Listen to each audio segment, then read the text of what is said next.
vidéo sur la famille interne, deuxième série.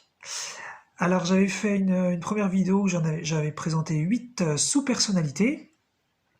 J'ai pris le temps d'en conscientiser 8 autres, et plus, mais là je vais faire une vidéo donc sur 8 autres, ce qui va permettre d'étoffer un peu cette grande famille. Et juste avant de commencer, un petit t-shirt qui va très bien avec le sujet, nous sommes un. Donc voilà, on retrouve l'idée de l'unité. Et qu'est-ce que l'unité si ce n'est plein de sous-personnalités, donc dans une seule personnalité. Alors, je redonne les 8 premières juste comme ça, titre indicatif. J'avais cité l'optimiste, la justicière, la fatiguée, la lucide pensante, l'activiste luttante, l'inquiète paniquante et encore deux, la blagueuse et la honteuse culpabilisante pécheresse. Voilà. Alors, les 8 nouvelles.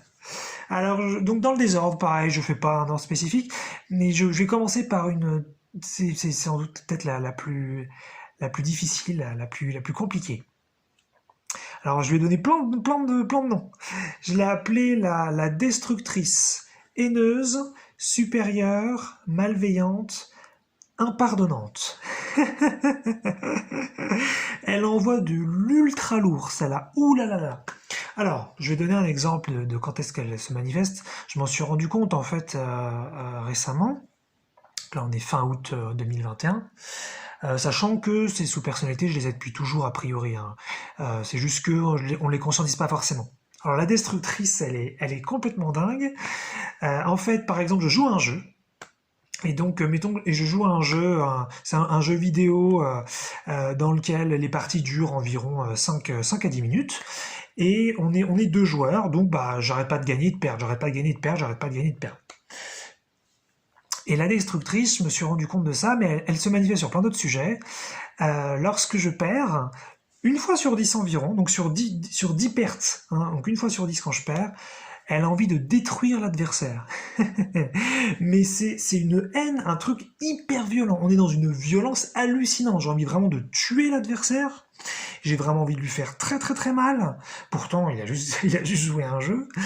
Il y a une volonté vraiment de supériorité.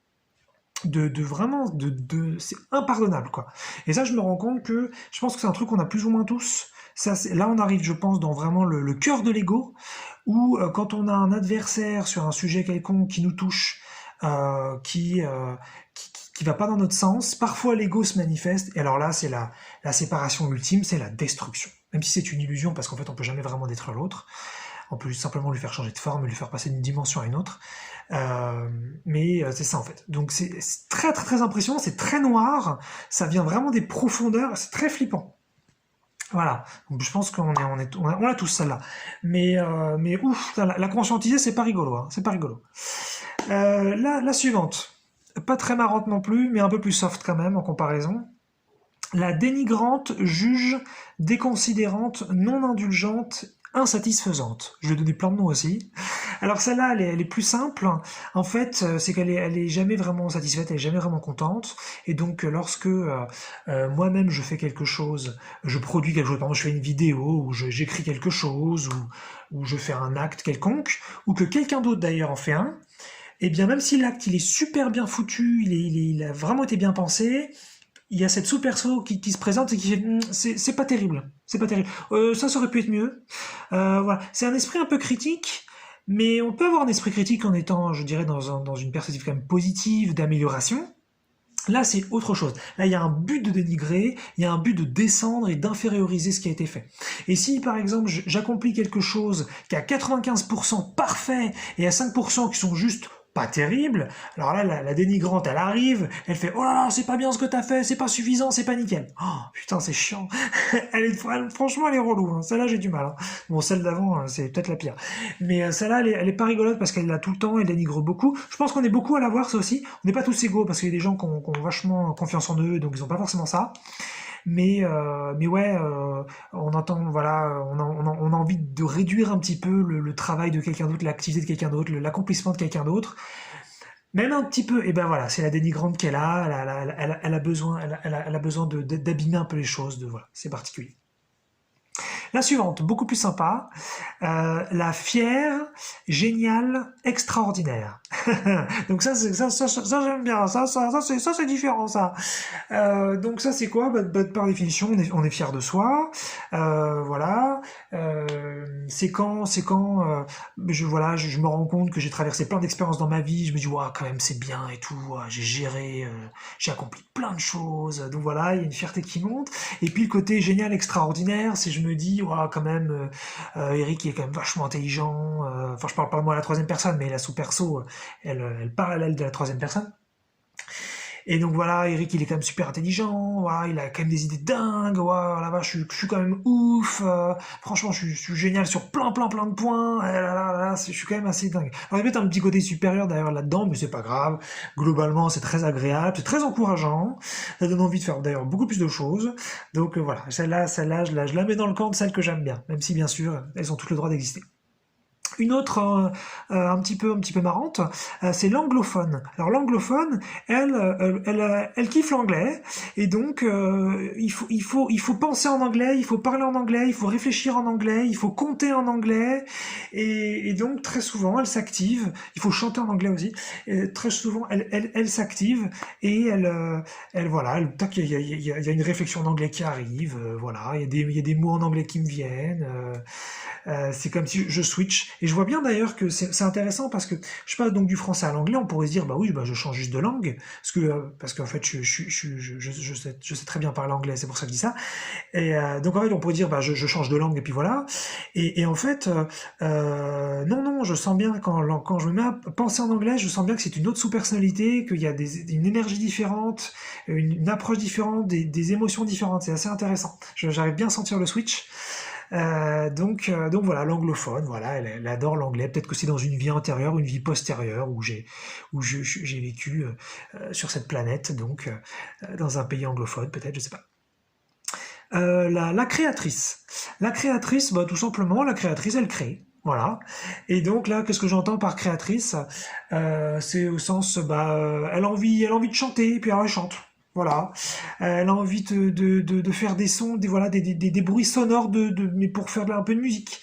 Elle siffle. Et puis elle invente. C'est-à-dire franchement, elle met pas de vachement. Elle se met à siffler, et puis talala, elle te sort des sifflements qui sont vachement bien foutus, vachement bien harmonisés, qui sont parfois des petites reprises, mais qui sont qui ont plein de nouveautés aussi.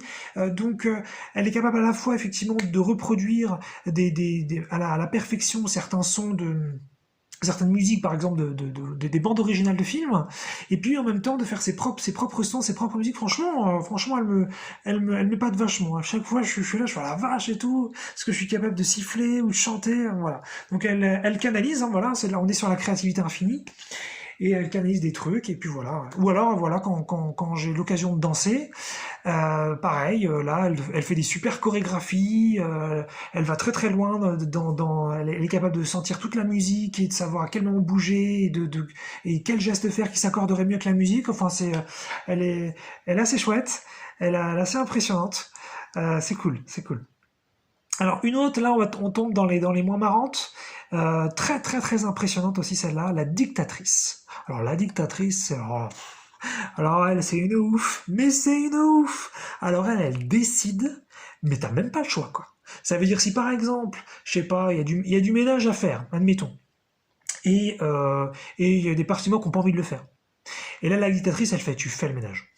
Alors là, je vais te dire, toutes les autres, elles se mettent au garde à vous, elles ferment leur gueule, et la personnalité, donc Eric, va faire le ménage. C'est fini. C'est terminé, il n'y a même pas le choix. C'est-à-dire que les autres sous-personnes essayent de se rebeller un peu, mais non, on n'a pas envie, on fera ça plus tard, on n'a pas besoin. Non, tu vas le faire, point.